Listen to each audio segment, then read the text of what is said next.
Hello दोस्तों, मैं मधुमंगल सिन्हा आप सभी को स्वागत करता हूं मेरे चैनल एग्जाम ट्रेलर पे। दोस्तों, आज हम डिस्कस करेंगे यूजीसी नेट की एजुकेशन सब्जेक्ट से यूनिट 2 जो है, यूनिट 2 से economic returns to higher education, economics returns to higher education, इसे आज हम समझने की कोशिश करेंगे।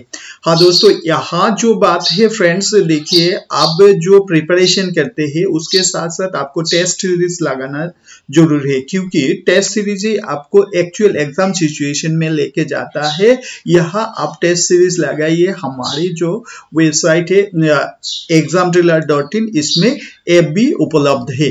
आप इस लोगो को देख के ऐप को डाउनलोड कीजिएगा, तब तो आपकी टेस्ट सीरीज लगा सकते हैं। यहाँ कुछ फ्री टेस्ट सीरीज अवेलेबल है, साथ में आप पेपर 1 पेपर 2 की टेस्ट सीरीज आप परचेज भी कर सकते हैं बहुत ही कम पैसे में। तो चलिए दोस्तों, डिस्कस शुरू करते हैं। आज समझेंगे economics return to higher education. तो पहले हम इंट्रोडक्शन में डिस्कस करेंगे इकोनॉमिक्स रिटर्न क्या है, इससे आज हम समझने की कोशिश करेंगे। इकोनॉमिक रिटर्न इंट्रोडक्शन में बात करते हैं monetary benefit from education are called return. जो हम एजुकेशन में जो मॉनेटरी इन्वेस्टमेंट करते हैं वहां से जो मॉनेटरी बेनिफिट होते हैं, यानी आर्थिक जो बेनिफिट मिलते हैं, फाइनेंशियल बेनिफिट मिलते हैं, उसे हम क्या कहते हैं, इकोनॉमिक रिटर्न कहते हैं। अब हम समझेंगे it is the ratio of money gain और लॉस वेदर रियलाइज्ड और unrealised on an investment relative to the amount of money investment। यहाँ जो बात की जाती है फ्रेंड्स, देखिए यहाँ जो हम इकोनॉमिक्स जहाँ आते हैं, जहाँ इन्वेस्टमेंट की बात होती है, जो हम इन्वेस्टमेंट किया है, मॉनेटरी जो इन्वेस्टमेंट किया है, उससे किस तरीके से रिटर्न होता है, वहां से गेन होता है या लॉस होता है, इसे हम समझने की कोशिश करते हैं जब हम economic return to higher education की बात करते हैं। हायर एजुकेशन में जो हम इन्वेस्ट किया है वहां से क्या रिटर्न होता है, इसे हम समझते हैं इसमें। तो यहाँ फ्रेंड्स देखिए टाइप्स ऑफ रिटर्न। जब हम इकोनॉमिक रिटर्न की बात करते हैं हायर एजुकेशन में, तो रिटर्न जाके दो टाइप की रिटर्न होते हैं दोस्तों। देखिए पहला जो रिटर्न है, ये प्राइवेट रिटर्न्स की बात करते हैं हम, और उसके बाद हम डिस्कस करते हैं सोशल रिटर्न। ये दो टाइप का रिटर्न होता है। तो आप समझेंगे प्राइवेट रिटर्न क्या है। The benefit accruing to an individual, जो इंडिविजुअल का जो बेनिफिट होता है, इंडिविजुअल लर्नर्स की जो बेनिफिट होता है, ये से हम क्या कहते हैं, प्राइवेट रिटर्न कहते हैं। दूसरी ओर अगर हम बात करें सोशल रिटर्न की, तो यहाँ क्या है, the sum of all private returns together with the taxes on income paid by individual और सोशल रिटर्न। यहाँ क्या होता है, टैक्सेस जो एजुकेशन के ऊपर जो टैक्स देते हैं, हम सब टैक्स के साथ साथ जो इंडिविजुअल्स टैक्स पे करते हैं, उसके साथ प्राइवेट जो रिटर्न होता है, समूहों की जो रिटर्न है, इसे मिला के हम बात करते हैं क्या, सोशल रिटर्न। जब जाके सभी लर्नर्स की जो रिटर्न आते हैं, इससे जब हम एक साथ मिला के बात करते हैं, तो जाके ये क्या होता है, सोशल रिटर्न होता है। सोशल रिटर्न में क्या है, इंक्लूड हो जाता है जो हम इनकम टैक्स पेड करते हैं, वो भी आ जाता है। ठीक है दोस्तों, चलते हैं नेक्स्ट स्लाइड में। यहाँ हम बात करेंगे private returns to higher education, financiary और मॉनेटरी रिटर्न जो है, इसे हम समझने की कोशिश करेंगे। जो प्राइवेट रिटर्न है, प्राइवेट रिटर्न में क्या बेनिफिट्स है, इसे अब डिस्कस करते हैं। पहले जो बात है प्राइवेट रिटर्न्स में आते हैं इंक्रीज्ड वेज। जब हम शिक्षा लेते हैं, हायर एजुकेशन लेते हैं, तो जाके हमारे क्या है, वेजेस से जो हमारी सैलरी है और इनकम जो होता है वो इंक्रीज हो जाते हैं। नंबर 2 में क्या आता है, फ्रिंज बेनिफिट एंड पेंशंस। यहाँ से पेंशंस की बात करें तो अदर बेनिफिट जो है, ये जो हायर एजुकेटेड पीपल से, हायर एजुकेटेड पर्सन जो है, उनकी क्या है, पेंशंस बेनिफिट, ये सब क्या है, इंक्रीज हो जाता है। तो नंबर थर्ड में हम डिस्कस करेंगे क्या बेनिफिट होता है प्राइवेट मॉनेटरी बेनिफिट में। अगर हम बात करें तो यहाँ रिड्यूस्ड अनएम्प्लॉयमेंट रिस्क, अनएम्प्लॉयमेंट होने की जो रिस्क है ये हायर एजुकेशन में अगर हम ज्यादा से ज्यादा निवेश करते हैं, इन्वेस्टमेंट करते हैं, तो अनएम्प्लॉयमेंट का जो रिस्क है ये बहुत ही कम हो जाता है। ये बेनिफिट की बात करते हैं दोस्तों हम private returns to higher education की बात। अब कॉस्ट की बात करें, जो एजुकेशन में जो कॉस्ट लगाई जाती है, जो इन्वेस्टमेंट की जाती है, इसमें किस तरीके से कॉस्ट हम इन्वेस्ट करते हैं इसे हम समझते हैं। पहला जो है ये ट्यूशन की फी के द्वारा हम कॉस्ट पे करते हैं, हायर एजुकेशन में इन्वेस्टमेंट करते हैं। नंबर टू जो है बुक्स एंड स्टडी मटेरियल के लिए हम क्या करते हैं, हायर एजुकेशन में इन्वेस्ट करते हैं, इसमें हम पैसा लगाते हैं। और नंबर थर्ड जो है फोरगोइंग लेबर इनकम, तो लेबर इनकम पाने के लिए हम इनकम पाने के लिए भी क्या है हम उसमें कॉस्ट लगाते हैं। ठीक है दोस्तों, ये तीन पॉइंट है बेनिफिट्स और कॉस्ट की। तो चलते हैं नेक्स्ट स्लाइड में, जहां हम नॉन फिड्यूशियरी और नॉन मॉनेटरी रिटर्न की हम बात करते हैं। इंटेंडेड जो है यहाँ क्या देखिए नेटवर्किंग, जब आदमी एडुकेटेड हो जाता है, हायर एडुकेटेड हो जाता है, उसकी क्या होती है नेटवर्क जो है ये काफी ज्यादा स्ट्रॉन्ग हो जाता है, एक अच्छा सबलील नेटवर्क में वो आ जाते हैं। उसके बाद नंबर टू में हम डिस्कस करेंगे जो हम एजुकेशन में नॉन मॉनेटरी रिफंड के तौर पे हम पाते हैं, ये क्या है कल्चरल कैपिटल। एक कल्चरल कैपिटल हो जाता है इंडिविजुअल्स के अंदर। कल्चरल कैपिटल क्या है दोस्तों, देखिए वो ज्यादा संस्कारी है, जो ज्यादा समझदार हो जाते हैं। ये एक नॉन मॉनेटरी रिटर्न होता है, यहाँ से पैसा नहीं मिलता है डायरेक्ट, लेकिन वो पैसा मिलने के लिए सहायक हो जाता है, इससे रिफंड लाने के जो कंडीशंस है वो फॉर्म कर देता है। और थर्ड में बात करते हैं प्लेजर ऑफ स्टूडेंट लाइफ, जो है नॉन मॉनेटरी रिफंड है, जो हायर एजुकेशन लेते हैं, जो शिक्षार्थी हो, जो छात्रा है, उनके माइंड में प्लेजर फीलिंग, उनके दिमाग में सेटिस्फेक्शन जो है वो रह जाते हैं। जो एक नॉन मॉनेटरी रिफंड है, वहां से मॉनेटरी रिफंड नहीं होता है, पैसा नहीं मिलता है, फिर भी ये एक तरीका से रिटर्न हो जाता है। बात करते हैं दोस्तों अनइंटेंडेड जो मॉनेटरी नॉन मॉनेटरी रिटर्न की बात करते हैं, जो हम एक्सपेक्ट नहीं करते फिर भी उससे हम पा लेते हैं। क्या है देखते हैं, पहले जो बात है ये इंप्रूव्ड हेल्थ, जो एजुकेटेड पर्सन है उसकी हेल्थ इंप्रूवमेंट, इंप्रूव हेल्थ होता है, उसके स्वास्थ्य सदैव अच्छा रहने का चांसेस बहुत ज्यादा रहते हैं, क्योंकि हेल्थ की जो टिप्स है उनकी पता लग जाता है। अब बात करते हैं नंबर टू जो है बेटर फैमिली प्लानिंग, जो एजुकेटेड हायर एजुकेटेड पीपल्स उनकी जो हायर एजुकेशन में जो जाते हैं उनकी फैमिली प्लानिंग बहुत ही अच्छी तरीके से होता है, सोच समझ के जो फैमिली मेंटेन कर सकते हैं। नंबर्स ऑफ पीपल उनकी फैमिली में एक हिसाब के अनुसार होते हैं, इसमें प्लानिंग के थ्रू वो चलते हैं। और बात करते हैं जो लास्ट पॉइंट है नॉन इनिशिएटेड जो नॉन मॉनेटरी रिफंड है, यह क्या है मेरिट स्टेबिलिटी। मेरिट स्टेबिलिटी में जो ज्यादा एजुकेटेड है उनके मेरिट स्टेबिलिटी ज्यादा ऐसे माना जाता है। ठीक है फ्रेंड्स, आप बात करते हैं नेक्स्ट स्लाइड में चलते हैं social return to higher education. तो सोशल रिटर्न के बारे में अब हम समझने की कोशिश करेंगे, हायर एजुकेशन की सोशल रिटर्न क्या है, बेनिफिट्स क्या है, उसे हम समझने की कोशिश करेंगे। पहला जो बात है क्राइम रिडक्शन, सोशल रिडक्शन जो सोशल बेनिफिट में ये आ जाता है क्राइम रिडक्शन। जब ज्यादा एजुकेटेड हो जाते हैं सोसाइटी के लोगों, जब इंडिविजुअल एजुकेटेड हो जाते हैं, उनके अंदर जो क्राइम होना है सोसाइटी में, जो क्राइम सीन्स है वो ज्यादा कम हो जाता है, एजुकेशन क्राइम्स को कम करते हैं। तो किसी ने कहा है जब हम स्कूल्स की लॉक खुलते हैं, तालाब को खुलते हैं, तब जेल की जो लॉक्स वो बंद हो जाता है। यानी इसकी मीनिंग ये है कि जब एजुकेशन दी जाती है तो क्राइम जो है, क्रिमिनल थिंकिंग जो है वो कम से कम हो जाता है, यानी डिमिनिश हो जाता है। अब बात करते हैं इम्प्रूव हेल्थ।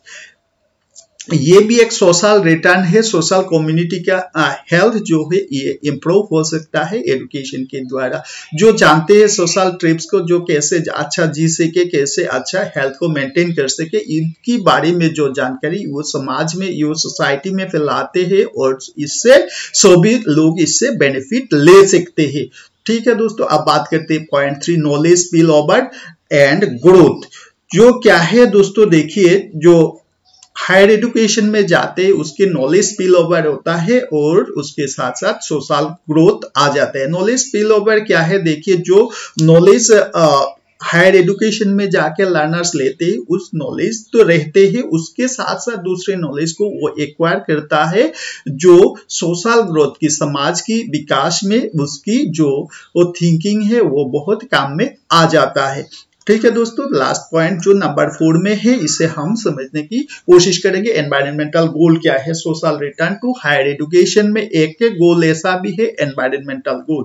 दोस्तों आप सब जानते हैं अब जो एनवायरमेंटल जो डिग्रेडेशन, जो एनवायरनमेंट की जो बैलेंस है वो काफी दिनों से बिगड़ता जा रहा है। इसमें क्या है, हायर एजुकेशन जो है एनवायरनमेंट की प्रोटेक्शन के लिए जो डिस्कशन है, जो जानकारी है वो सोसाइटी में फैल सकता है। उनके इस जानकारी के द्वारा क्या है, सोसाइटी में एनवायरनमेंट प्रोटेक्शन की एक्ट बनते हैं और प्रोटेक्शन के जो नीति, जो प्रिंसिपल्स है वो सबके लिए, समाज के लिए वो सुखदायक हो सकता है। ठीक है फ्रेंड्स, बात करते हैं कॉस्ट की। Social return to higher education में जो कॉस्ट की बात आते है उसे हम अब समझने की कोशिश करेंगे। पहला जो चीज है, crowding out to other services. Crowding out to other services, जो सोसाइटी में, एक सोसाइटी में जीने के लिए बहुत ही तरह सर्विसेज की जरूरत होता है, बहुत सर्विसेज की जरूरत होता है। जो एजुकेशन क्या है, सर्विस उपलब्ध कराने में क्राउडिंग आउट जो है, एक तरफ जो वो सर्विस, एक किसी भी एक सर्विस में सभी लोगों को आने के जो प्रभाव, जो संभावना है उसे क्या करते हैं, उसे डिलिमिट करते हैं, उसे अलग अलग सेक्टर में डाइवर्सिफाइड कर सकते हैं। बात करते हैं दूसरे पॉइंट जो है कॉस्ट के साथ जुड़े हुए social return to higher education के साथ, जो loss of labour while in education. Loss of labour while in education, यहाँ कॉस्ट की क्या आते हैं, लॉज ऑफ लेबर। लेबर की जो कॉस्ट है वो हायर एजुकेशन के साथ साथ लेबर की जो कॉस्ट वो कहा कुछ हद तक क्या होता है, लॉस हो सकता है। अब बात करते हैं थर्ड पॉइंट, जो direct cost of education. Direct cost of education जो है ये सोशल रिटर्न में आ जाते हैं। डायरेक्ट कॉस्ट जो एजुकेशन के लिए गवर्नमेंट या प्राइवेट सेक्टर ने जो कॉस्ट इन्वेस्टमेंट करता है उसका असर किसी ना किसी तरीके से क्या है, सोसाइटी में आ जाते हैं। सो ये क्या है, कॉस्ट की बात करते हैं सोशल रिटर्न में जो हायर एजुकेशन से जुड़े हुए हैं। चलिए दोस्तों फ्रेंड्स, नेक्स्ट स्लाइड में डिस्कस करते हैं the benefit of return of education. Education में जो रिटर्न बेनिफिट्स और रिटर्न टू एजुकेशन, एजुकेशन के हम निवेश करते हैं, एजुकेशन में हम निवेश करते हैं, वहां से क्या बेनिफिट हम ले पाते हैं, कैसे ले पाते हैं, उसके बारे में अब हम समझेंगे। पहले जो आते हैं जो पॉइंट्स ये है, क्या है, डायरेक्ट बेनिफिट ऑफ एजुकेशन। शिक्षा से जो डायरेक्ट बेनिफिट हम लेते हैं उसके बारे में अब हम समझेंगे। क्या है, देखिए, the direct benefits of education are those benefit of education और return of education who is realize directly by student. यहाँ जो डायरेक्ट बेनिफिट की बात हम करते हैं दोस्तों, तब ये जो बेनिफिट है, डायरेक्ट बेनिफिट, ये डायरेक्टली जो लर्नर है, जो स्टूडेंट है, उनके द्वारा उपलब्ध होते हैं डायरेक्ट बेनिफिट। तो डायरेक्ट बेनिफिट को अब हम इसमें भी सबसेक्शन किया है, देखिए, डायरेक्ट रिटर्न। जो लर्नर ने इन्वेस्ट किया है उसकी जो डायरेक्ट रिटर्न है वो डायरेक्ट इंडिविजुअल जिससे सीखा है, जो उच्च शिक्षा में गया है, उनको मिलता है, ये डायरेक्ट बेनिफिट है। नंबर बी में हम बात करेंगे फाइनेंशियल ऑप्शन रिटर्न। जो फाइनेंशियल ऑप्शन रिटर्न में क्या है, देखिए, जो फाइनेंशियल इन्वेस्टमेंट लर्नर ने किया है उसके रिटर्न में फाइनेंशियल ऑप्शंस होता है, उनको क्या है, नौकरी मिल सकता है और दूसरे जो इनकम सोर्सेस मिल सकता है। या से फाइनेंशियल ऑप्शन वो लर्नर खुद के लिए चूज कर सकता है। नंबर सी में हम जो बात करते हैं वो नॉन मॉनेटरी रिटर्न। अब पहले भी हम कुछ नॉन मॉनेटरी रिटर्न के बारे में डिस्कस किया है। या नॉन मॉनेटरी रिटर्न में क्या होता है दोस्तों, यहाँ जो लर्नर वो डायरेक्ट फाइनेंशियल बेनिफिट तो नहीं पाते, लेकिन घुमा फिरा के ये मॉनेटरी नॉन मॉनेटरी जो रिटर्न है वो इंडिविजुअल लर्नर के लिए बहुत ही इंपॉर्टेंस हो जाते हैं। जैसे क्या है, हेल्थ बेनिफिट की बात करते हैं, जैसे सोशल स्टेटस की बात करते हैं, ये सब नॉन मॉनेटरी रिटर्न में आ जाता है। ठीक है दोस्तों, चलते हैं नेक्स्ट स्लाइड में। हम अब बात करते हैं इनडायरेक्ट और external benefit of education. Education से जो इनडायरेक्ट बेनिफिट हमको मिलता है उसके बारे में अब हम समझने की कोशिश करेंगे, जिसे हम एक्सटर्नल बेनिफिट भी कहते हैं। Any investment in education gives rise to many benefits which are often not so visible और एंड आर इनडायरेक्ट। जो यहाँ इनडायरेक्ट बेनिफिट ऑफ एजुकेशन जो है ये डायरेक्टली हम बेनिफिट के तौर पे नहीं देख सकते, लेकिन इनडायरेक्टली ये क्या है, एजुकेशन के साथ जुड़े हुए बेनिफिट है। इसे अब हम समझेंगे। पहले जो बात कहा है यहाँ देखिए, those benefit are not appropriate और captured by the parents and students making investment in one schooling। यहाँ जो इनडायरेक्ट बेनिफिट की बात करते हैं, यहाँ लर्नर डायरेक्टली उस बेनिफिट को नहीं ले पाते हैं और गार्जियन स्टूडेंट की गार्जियन नहीं ले पाते हैं। नंबर सेकेंड में जो बात है, some such benefits of education aroses to others, individuals and the society at large। All such benefits which accrue to others than those who actually make investment or education are called as the external benefit। यहाँ जो बात की गई है पहला हम discuss किया। देखिए दोस्तों, यहाँ जो इन्वेस्टमेंट जो लर्नर ने किया, स्टूडेंट ने किया और उसकी जो गार्जियन ने इन्वेस्टमेंट किया, उसकी जो बेनिफिट है वो डायरेक्टली लर्नर्स को नहीं मिलता है या पेरेंट्स को नहीं मिलता है, बट यहाँ जो बेनिफिट है वो टोटल सोसाइटी को मिलता है। जैसे मान लीजिए किसी अच्छा संस्कारी आदमी बन जाते हैं लर्निंग के बाद, शिक्षा के बाद, उच्च शिक्षा के बाद, तो ये जो संस्कार है, ये जो डेवलपमेंट है, या जो लर्नर आगे जाके कुछ इन्वेंशन कर सकता है, कुछ थ्योरीज को ला सकता है, ये जो इन्वेंशन और थ्योरी ये टोटल सोसाइटी को क्या है, इनडायरेक्ट वे से बेनिफिट दे सकता है। अब बात करते हैं दोस्तों कैलकुलेशन ऑफ रिटर्न। हम जो रिटर्न डायरेक्ट और इनडायरेक्ट रिटर्न हायर एजुकेशन से ले पाते हैं उसको कैलकुलेट कैसे करें, इससे अब समझेंगे। यहाँ देखिए, two techniques are followed to calculate rates of return in different levels and forms of education. यहाँ एजुकेशन फॉर्म्स के एजुकेशन में जो हम इन्वेस्ट करते हैं, उसे जो निवेश करते हैं उसे कैलकुलेट करने की दो तरीके की बात हम कहे। पहला जो है net present value, NPV technique. Net present value, शिक्षा में जो हम इन्वेस्टमेंट किया है इसका नेट प्रेजेंट वैल्यू, आप भी इसका वैल्यू क्या है, इसे जब समझेंगे इसे हम क्या कहते हैं, नेट प्रेजेंट वैल्यू। दूसरी जो है internal rate of return, internal rate of return की भी हम कैलकुलेट कर सकता है। अब बात करते हैं जो एनपीवी, जो नेट प्रेजेंट वैल्यू जो है is used in capital budgeting to analyse profitability of a project और इन्वेस्टमेंट। जो नेट प्रेजेंट वैल्यू है दोस्तों, इसे हम जो प्रॉफिटेबिलिटी को मेजर करने के लिए, किसी प्रोजेक्ट की प्रॉफिटेबिलिटी, यहाँ से कितना प्रोजेक्ट मिल सकता है, उसे हम फाइंड आउट करने के लिए एनपीवी जो मेथड है इसे हम यूज करते हैं, इसे इस्तेमाल करते हैं। तो it is calculated by taking the differences between present value of cash flow and present value of cash flow out over a period. तो हम किसी भी पीरियड में क्या है, present value of cash flow क्या है, उनके साथ present value of cash flow out over a period, किसी भी पीरियड में कैश फ्लो और cash value of cash flow out को जब हम निकालते हैं तब जाके हम क्या है, नेट प्रेजेंट डिडक्ट करते हैं एक से दूसरे, तो हम क्या पाते हैं, नेट प्रेजेंट वैल्यू को एसेस कर सकते हैं। यहाँ देखिए फ्रेंड्स, इसे नेट प्रेजेंट वैल्यू को निकालने की जो फॉर्मूला है यहाँ हम डिस्कस किया है, NPV equal to cash flow divide by 1 plus R into I. यहाँ आई जो है इनिशियल इन्वेस्टमेंट, आई मीन्स यहाँ I means initial investment, cash flow equal to जो है cash flow in the time period, एक specific time में एक financial year में हम कितने इन्वेस्टमेंट किया है, इससे यहाँ बात करते हैं। आर मीन्स डिस्काउंटेड रेट की बात करते हैं, आई क्या है ये यहाँ टाइम पीरियड की बात करते हैं। ठीक है फ्रेंड्स, चलते हैं नेक्स्ट स्लाइड में। इंटरनल रेट ऑफ रिटर्न अब हम समझने की कोशिश करेंगे। IRR जो है इंटरनल रेट ऑफ रिटर्न, तो इंटरनल रेट ऑफ रिटर्न क्या है देखिए, is a discounting cash flow technique which gives a rate of return earned by a project।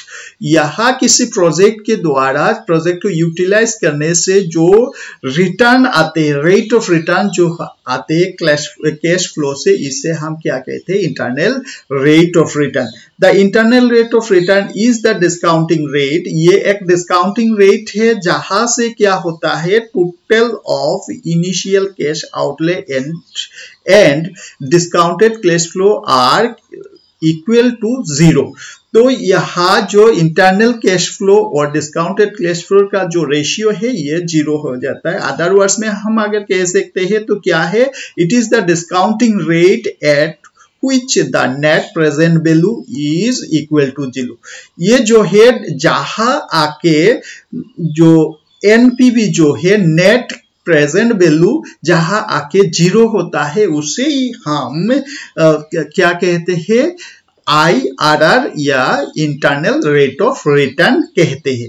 ठीक है दोस्तों, तो ये था आज के क्लास में कुछ इंपॉर्टेंट डिस्कशन जहां हम डिस्कस किया है economic returns to higher education. ठीक है दोस्तों, तो देखते रहिएगा, फिर एक बार इससे हो सके तो रिवाइज कर लीजिएगा। यह तो कुछ चीज बहुत आसान है, लेकिन जो फॉर्मूला से ये थोड़ा टफ है, इसे देख लेना तो सब बेहतर अंडरस्टैंडिंग हो जाएगा। अगर वीडियो में कहा कुछ समझ में ना आया हो तो प्लीज कमेंट करना, मैं उससे दोबारा क्लियरिफाई करने के लिए हो सके तो दूसरा वीडियो भी आप सब के लिए दे सकूं। ठीक है फ्रेंड्स, आज की क्लास में यहाँ खत्म करता हूँ। आप सब पढ़ते रहिएगा, सीखते रहिएगा, लाइक शेयर और सब्सक्राइब करना मत भूलिएगा। थैंक यू, बाय बाय, मिलेंगे हम नेक्स्ट क्लास में।